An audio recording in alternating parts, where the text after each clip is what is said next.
Welcome back, everybody. I'm Michael Foley, and in this video, I'm going to teach you how to do a cross-body Kimura. So it looks like this. I've got top side cross-body, and maybe Chris has got his hand in this position, or maybe he's completely out of it, doesn't know what he's doing, and he puts his hand on the floor like this. Either way, it's going to end up in that Kimura position. So if his hand is here, then I want to use my head and shoulder to pinch his forearm right here, and I want to use my fingers to grab his elbow, and I'm gonna pry it out and I'm gonna lean on it here. When I can get a flare in his elbow, this hand's gonna swim underneath, catch the wrist. When I catch the wrist, I wanna put my elbow on the floor next to his hip. Now, this is important because if Chris is a big, strong guy and he tries to hide his hand by grabbing his belt, go ahead, he's not gonna be able to do it because I've got a straight bone in line with his wrist to his hip. If I curl my wrist here, and he fights to get his hand to the inside, he's gonna be able to get it free. So my second grip, this hand right here, I'm gonna turn palm up and I'm gonna swim that hand underneath his elbow and pop it up through right here. Then I wanna grab my own wrist. Okay, so from here, once I got this grip, I'm gonna stretch out my base. I'm gonna switch my feet. My inside leg, which is my right leg, is gonna come in tight to his shoulder.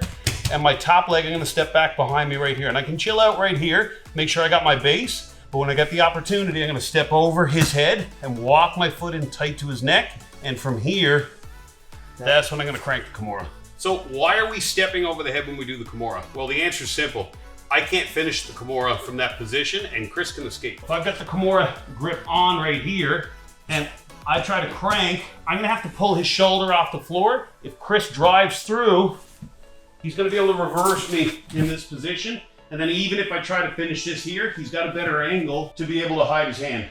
If I do the same thing, but this time I step over his head, so I get my Kimura grip, stretch out my base, switch my base. When I go to step over here, I'm blocking him from being able to sit up. And I also wanna be on a live toes on my back foot with my knee off the floor.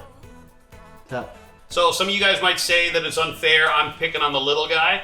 But this next variation is one I got from my teacher, Master Pedro Sauer, of what to do if you got a big guy, I got like 100 pounds on this kid, on bottom, and he flips you over mid-move. Watch this one.